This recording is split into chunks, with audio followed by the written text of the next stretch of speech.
There's something on your mind that you really just wish you knew the answer to.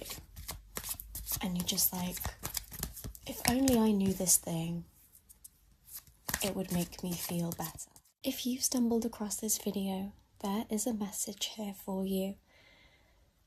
It feels somewhat urgent. It feels like there's something that you need to know about relationships and safety in the world at the moment. It feels like you've been having kind of a difficult time over the last few years, and it's been heavy. You've been trying, and it feels like you've put a lot of effort into trying to make your life better and make things better for yourself, but it just feels a bit like you're struggling to see the outcome, or you're just hoping that this year things are going to turn around and be different. And I'm here to say that you have come so far. You don't realize how far you've come because all of the steps that have happened have been gradual and they have been really tiny and small. So as you're living your life, you don't notice that these changes have happened until you look back and actually put yourself in your own shoes from a few years ago. And maybe you feel like, actually, my thought process was very different to how it is now. Actually, my sense of safety, my sense of self is very different to how it is now. And I can tell you that you have made a lot of progress towards being like your path, following your path, and being who you're meant to be and who you actually are. I know that you may have experienced some setbacks recently, or felt like kind of a bit like hope has kind of gone, like you're struggling to hold on to the feeling of hope. And that is such a tender place to be, and I'm really holding your hand and like not in a pitying way, but in a way that's nurturing and saying that it's okay to feel like you don't want to get your hopes up anymore. That is completely normal, and it's self-protection. However, you can have a rest, you can have a break, you can tend to yourself. You don't have to completely give up all hope though. It's okay to have a moment of rest, a moment of recalibration, of not trying all the time. You know, we're in this world of like self-development, self-improvement. Everyone's trying to improve themselves constantly and get better and do more. Be more formed human, you know, be more of a perfect person. And I think we've gone overboard. I think we need to sit back and go, do you know what, who I am at the moment? That's fine, that's great. It's more than okay. That's living, it's called being human. And who you are in this very moment is exactly who you are meant to be. There's no two ways about it. Who you are in this moment is who you are meant to be. Now, you might feel like, how could you possibly say that? You know, maybe you're really struggling in this moment. Maybe your circumstances don't reflect. But your circumstances were put there to give you pressure points of learning and growth and experience. You know, we're human beings. We're not meant to experience perfection. We're not even meant to be perfect or experience like being a perfect human, because that's an oxymoron. It doesn't exist. You know, like there's no such thing as a perfect human. Humans are inherently flawed. We're inherently up and down. We're not even stagnant and the same. You know, the only constant is change. We are always going to go up and down, ebbs and flows. So it's completely normal for you to have ebbs and flows in life. It does not mean that you have failed. It does not mean that you're not doing enough. And I think I'm really feeling a strong message overall. I honestly wasn't sure where this message was going to go, but this is the message that I'm really feeling for you, is where you are now, please relax. Please just enjoy where you are at the moment.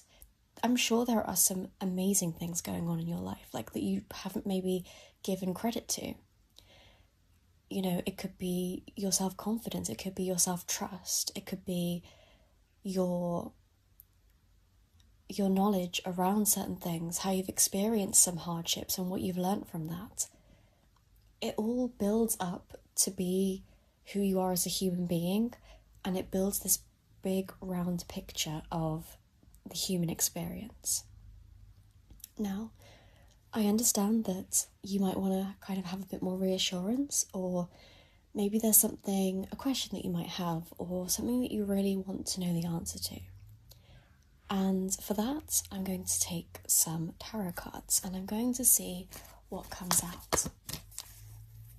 Because I feel a pressure almost from my listeners that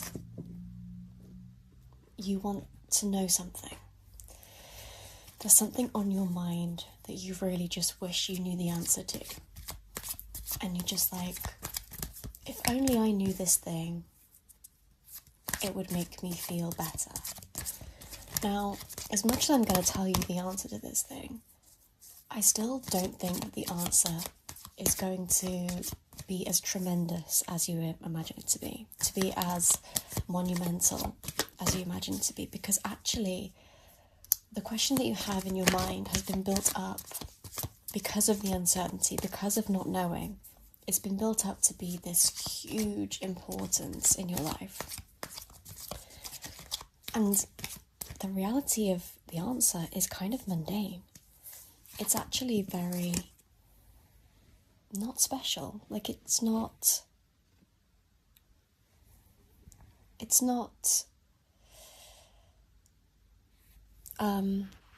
going to give you the satisfaction that you hope it will, basically. Now, let me just check with my little booklet to double check that I know exactly what the meaning of this card is. Because I do know the meaning of this card, but I just want to see if there's anything in here that give me any additional meaning.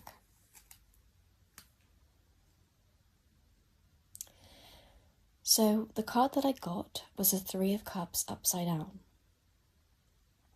Now, this is the card of, having a third party, an unfaithful partner, or someone else in the mix.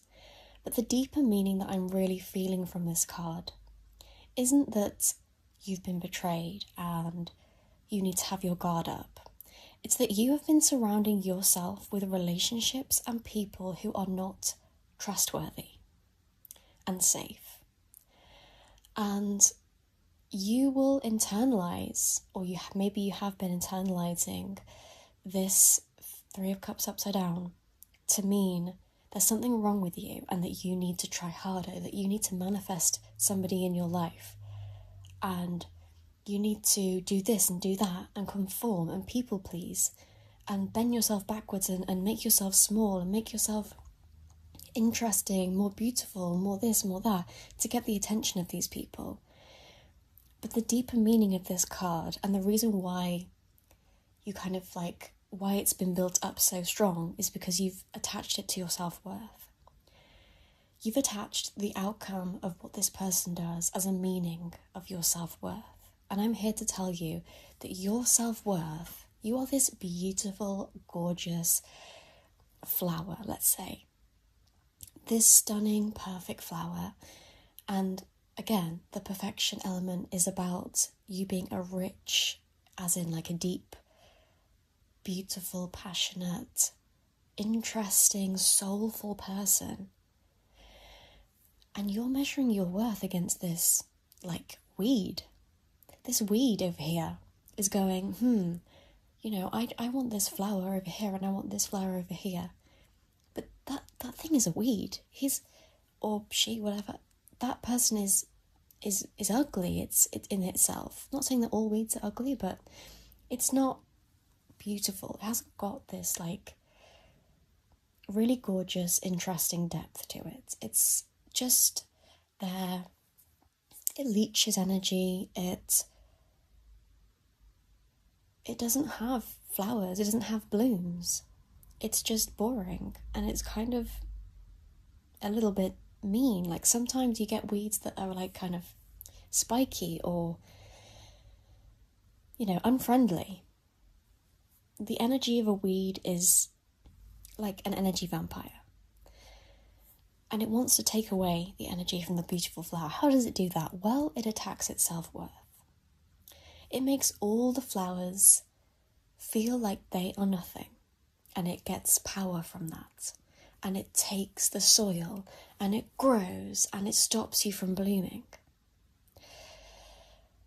And that flower is going, oh my God, the weeds are taking over my soil. I must mean nothing. You know, the weeds have gone for this other flower. I must mean nothing. But in reality, it's not a case of like who's worth more. It's a case of please ignore the weed. The weed will just do its own thing regardless of you. It will hurt others. It will destroy other people. It will destroy you if it gets near you.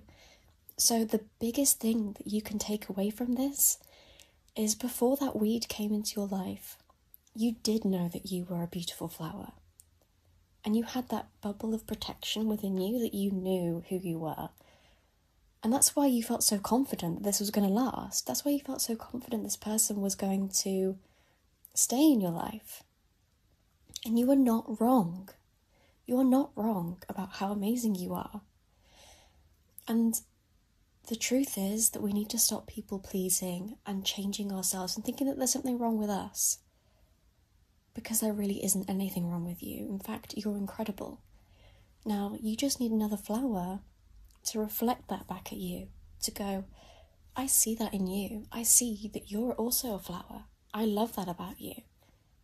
It's safety in relational terms. And you will get that. You actually already have it. You just don't realize it. There are actually already loads of flowers waiting for you to speak to them and engage with them. And I'm not saying that this is going to mean that this is a romantic sense necessarily. I'm saying could be friendship, platonic. It's just about developing that relational safety back in you, and please don't let the weeds hurt you. If you feel that somebody is trying to pull you down in some way, if they're being like, you know, a little bit scared, that's one thing. But if they are actively trying to attack your self-worth, that is another. If that person doesn't care about you, it's okay to say, look, I hope you have a nice life. I don't wish anything bad on you, but I'm going to be around people that make me feel good.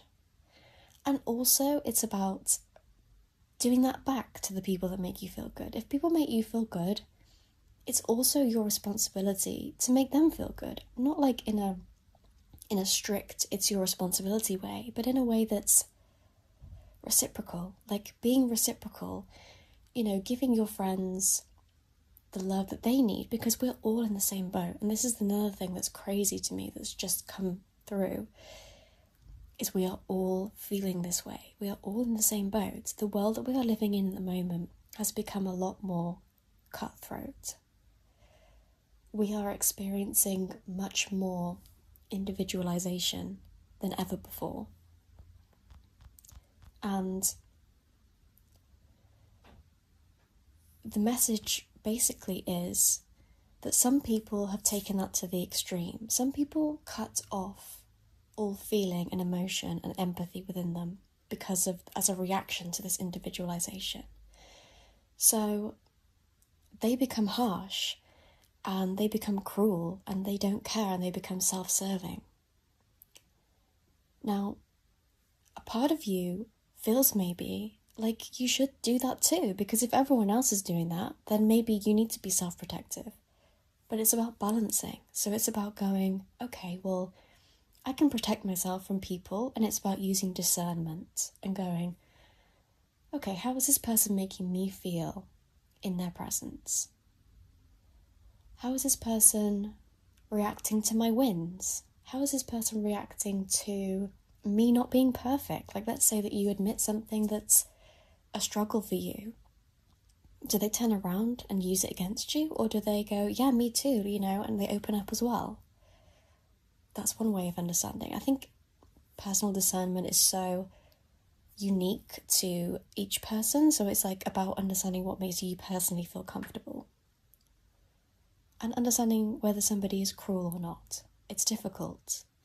Some people might come across like they're really mean, but actually they've got a heart of gold and they're just being self-protective. And you might be one of those people who comes across maybe a little bit cold, but in reality, your heart is soft and you wouldn't hurt anybody else. And that's an example maybe of using that discernment to say, okay, well, maybe coldness and maybe being reserved isn't necessarily a bad thing that somebody has. Maybe it's more about how they treat others and noticing different things. Again, this is something that you're going to develop. This is the next stage of your life, is developing that discernment. Seeing it within yourself. Am I being cruel? Am I being mean? Can I be more helpful? Could I be more supportive? But making sure that you're supporting and being helpful to the right people. That's the difference. So, I'm leaving you with, there's nothing wrong with you. You are amazing and interesting and wonderful and a good person. Your job now is to enjoy that about yourself. To sit, to breathe out, to relax, to exhale and go, okay, I don't need to change. I don't need to change anymore. I'm good. And then going, who do I want around me? If I'm great and I'm feeling good, I want that to be reflected in other people as well. And for them to make me feel good and for me to make them feel good. What are some ways that I can do that?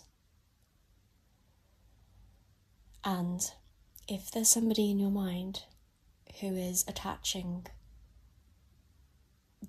who you're attaching their actions to your self-worth in a negative way, we need to cut them out. We need to pull them out like a weed. We need to use that weed spray. We need to get to that root and we need to eliminate, because that person, that energy, that thing that's living rent-free in your head, it's living rent-free in your head. It doesn't deserve a place. It doesn't mean anything. That's why it's so small.